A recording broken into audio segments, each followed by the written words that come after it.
Join us live, 800-348-1007. 35192 to text.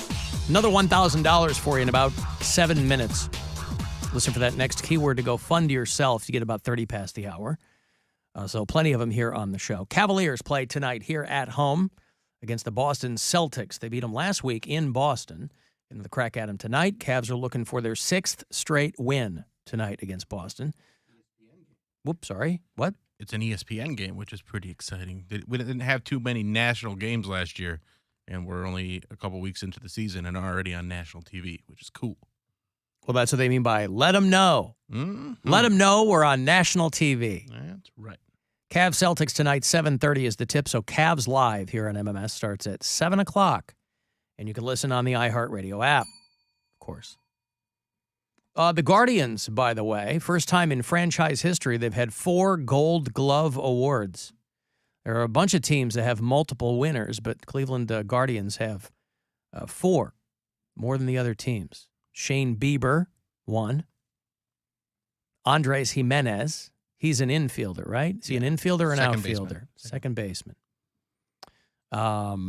Miles Straw. Center field. And Stephen Kwan, who's a left fielder, I believe. Left field. And boy, that guy, at least the picture that they used for him, the other 3 guys are smiling, right? He looks deadly serious about the game of baseball. Or found out that his family has just been murdered. Either way, they got the Guardians Gold Glove photo that's going out, right? Gold Glove winners. Bieber, smiling ear to ear. Why wouldn't you be? Jimenez, great. Miles Straw, that guy too. Stephen Kwan, nope. Looks like he just found out that his parents had been torn apart by jackals. That's what he looks like. So anyway, congratulations to those guys. And I sincerely hope that Stephen Kwan's parents haven't actually been torn apart by jackals. That would be terrible. I would hate to hear that for anybody. A listener pointed out to me, by the way, at the top of the show, we were talking about Poundcake's 100th episode of the Poundcake podcast, and a listener pointed out to me that yesterday's show is the 1,000th podcast of this radio program on the iHeartRadio app. Obviously, podcasting has not been a part of this program my entire tenure at WMMS, but yesterday was the 1,000th episode posted of this show. Really? That's what this person told me. They sent me a screen cap. But that also, we had to switch services a while ago, and that might be the 1,000th with this current feed. Yeah. But not, because we've been doing podcasts for a long time. Yeah, I don't know. We do a lot of shows. Yeah, so. 1,000. Maybe. So this morning, I take my daughter to school every day, and she's been out last couple of days because she had a fever. And anyway, she's feeling better and goes to school today. And I always walk her up, and I give her a little smooch or whatever, and I see her on her way. And there's a kid in front of her, and the teacher goes, clearly the kid had on a NASA T-shirt. And the teacher goes, "Oh, does somebody work at NASA?" And it didn't even dawn on me to not turn my head and go, "No, he just works there." No, that's not even. You didn't even get the joke right. He just shops there. No, that's why I said I screwed it up. I screwed up now. I nailed the joke. Okay, great. Now, mind you, right? She goes, "Oh, somebody working at NASA?" I go, "No, he just shops there."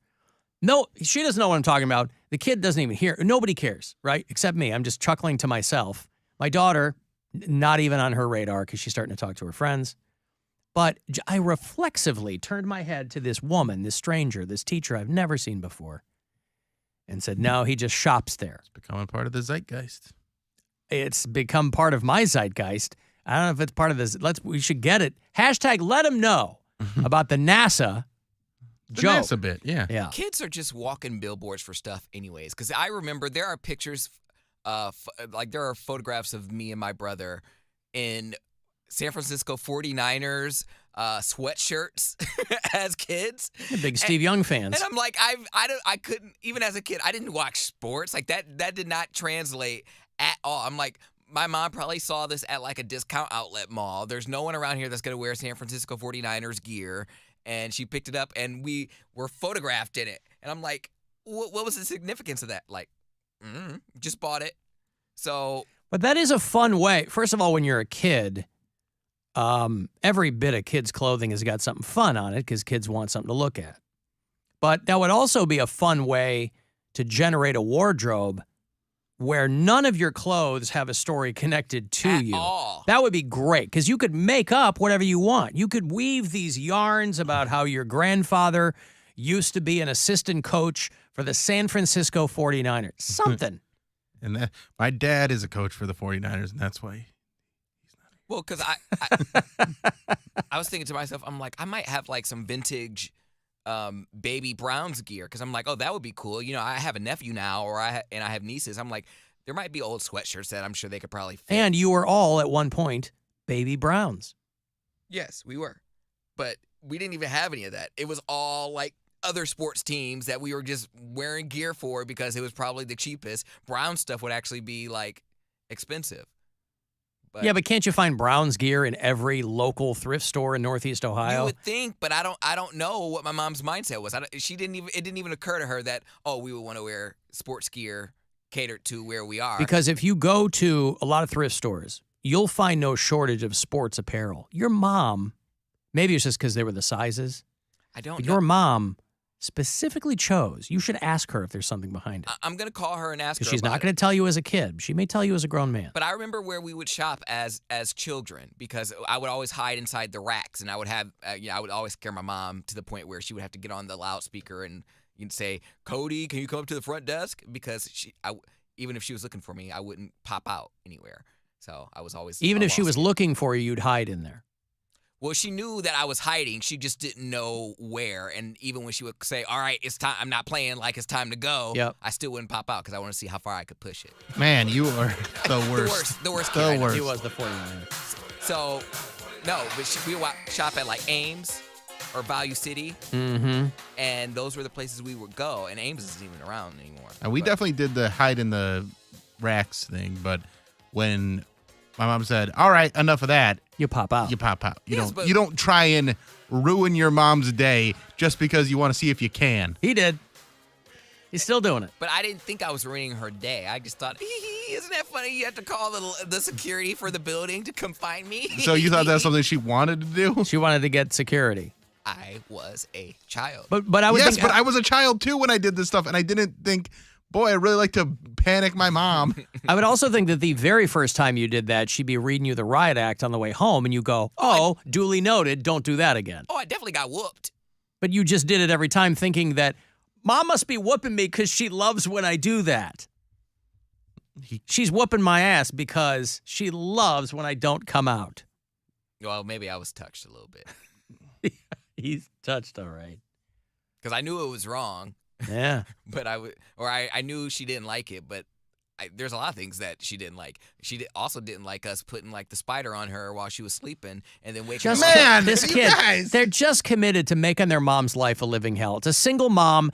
There are a lot of single moms who don't, on top of that, have like an effed up work schedule, right? There are a lot of single moms who aren't working overnights and sleeping in the daytime. And then having Breaking into their the room small with a butter knife. children break into the room and then throw spiders on her to scare her. It was a fake spider. Yeah. It was one of those tarantulas that when you pump it with air, it jumps. Yeah.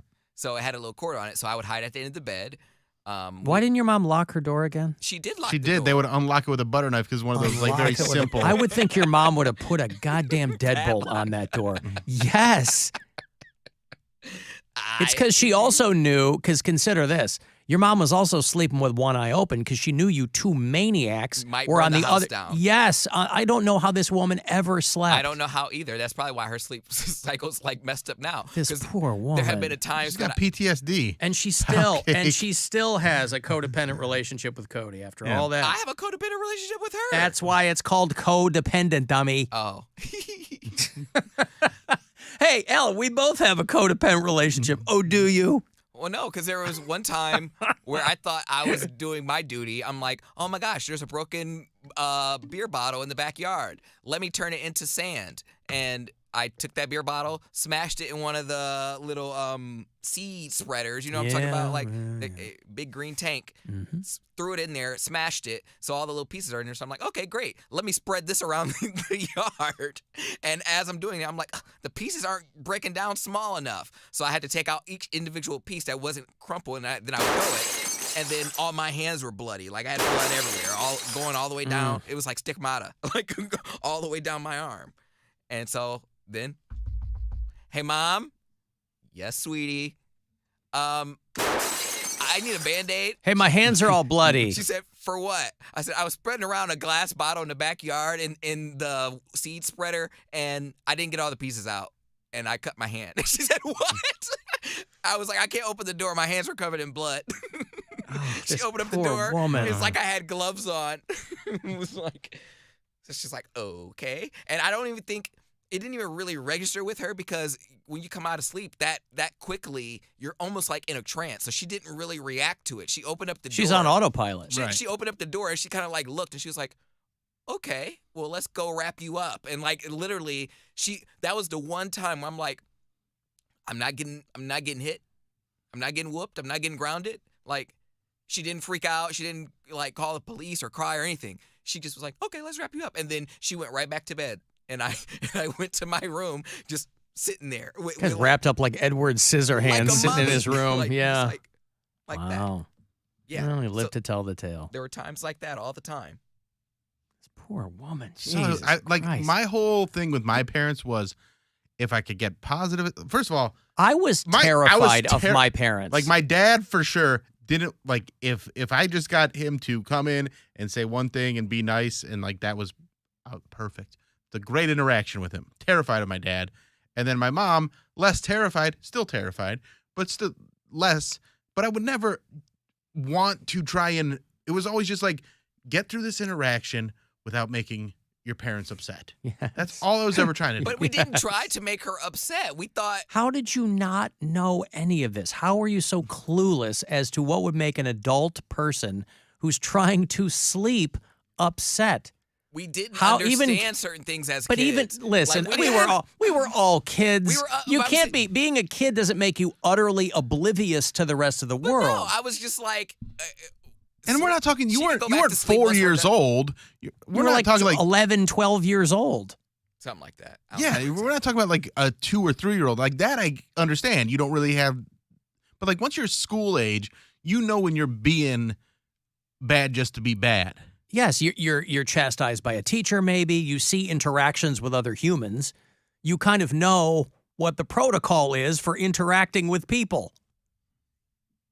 It's because people take their parents for granted. Poundcake was like, I want to do what I want to do. It wasn't even like that. Like, if I didn't really think I was doing anything wrong. You were subconsciously mad at your mom for being asleep all day long. But she didn't have any choice because she had to work at night.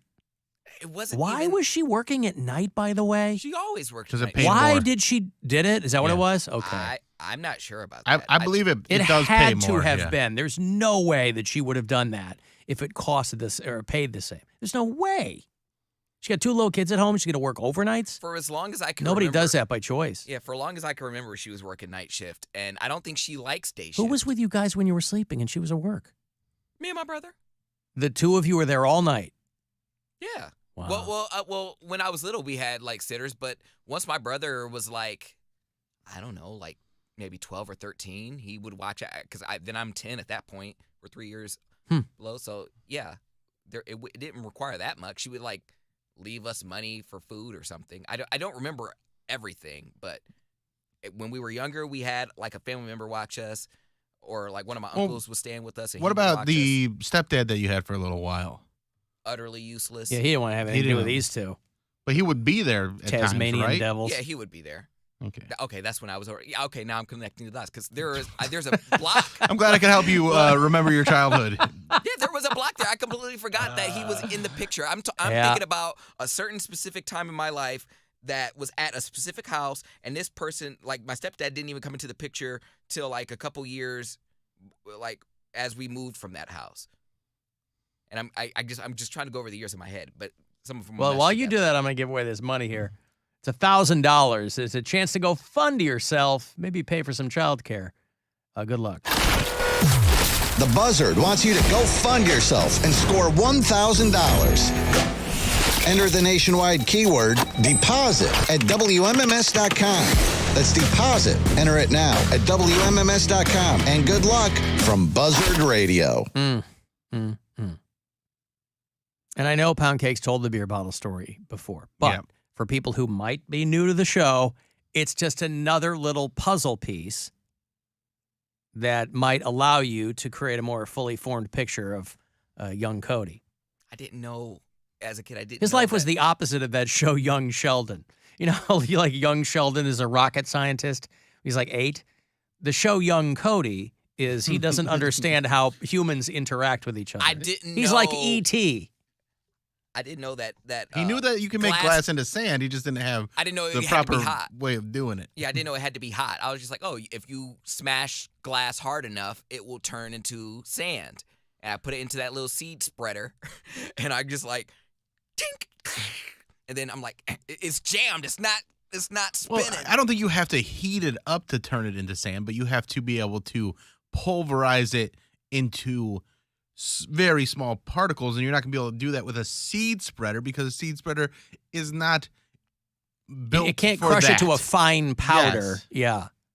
Rather than most other kids would have way before that gone, oh, a broken beer bottle, let me throw this away. Also, And it would have gone right into the garbage. we are going right past something here. What do you think happens to sand when you heat it up?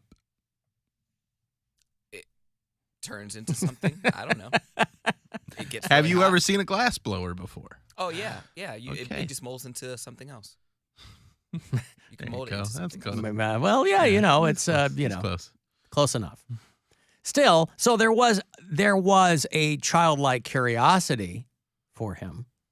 He was like, ooh, I mean, he knew enough. He goes, he made the connection between sand and glass. Now again, this has to be. Were you trying to start a beach in your backyard? Like, what There was an outline. There was actually sand back there already. There was an outline from where we took down a pool in our backyard. Yeah. And so the outline where the pool was, there was sand there. So, and at some point, I don't know if someone was in the pool that we just took down and threw a beer bottle near that. So I was like, oh, I'll just add this to where the pool used to be. And I think that's why the seed spreader was back there, because we were trying to get grass to grow back there. By the way, people are telling me that in the 80s and 90s, the 49ers were like the Patriots. They're like everybody. You could get their gear everywhere. Right. Okay, well, then that was probably the reason why. Yeah, we because were decked out. We had 49ers or San Francisco 49ers sweats and sweatshirts and had it everywhere. That's how I remembered it. Cause I have a the baby Joe picture of that. Montana years and then the Steve Young years. So Yep. they were very supported pretty heavily nationally. And then us being Mormon, there was a lot of cheering for Steve Young. Because, Sure. He was a big time like, Mormon. there's a Mormon Yeah. out there playing football, Yep. doing it. Because that was like the last. When did Joe Montana leave? Right around the time Poundcake, boy, you born 92? Joe Montana left like in the early 90s. Yeah, he left in the early 90s, and then he went to Kansas City. Actually had a pretty good second act in Kansas City. Almost got to a Super Bowl, and then Steve Young took over, and he won, I think just one Super Bowl, but they were always competitive. I'm surprised it didn't turn you into a 49ers fan, Poundcake, just by osmosis. I didn't know if I didn't know what was going on in my own backyard. What makes you think I would be able to follow sports? Not follow. You just tell people, I love the 49ers. At you that know? time, it was all about wrestling. Like I was really into, back then it was WWF. So my favorite wrestler was Kane, and ironically, my brother's favorite wrestler was the Undertaker. And my cousins they played brothers. Yeah, my cousins was Stone Cold Steve Austin. Don't they always have wrestling clothes at Goodwill too? I think we had yeah. some of those, but we would go. That was the only thing that my mom would take us to go see. Like at the Gund Arena, we would go see wrestling when they would go on tour, and she would like. Have Wow, a friend swing and a miss drive by us. your mom. No wonder you're trying to turn broken glass into sand in the backyard. Taking you to wrestling shows. Yeah, that's what we used to watch back then. Well, there you go. I've got to take a break. If you want to text for something, 35192 to get me there. AlanCoxShow.com to watch. Listen anywhere on the iHeartRadio app. The Alan Cox Show on 100.7 WMMS. This is Super Bowl champion Alfred Williams. Here's what's trending on the iHeart Sports Network. Presented by Mercedes-Benz. The Washington Commanders may be going up for sale. The team says owner Dan Snyder's hired a company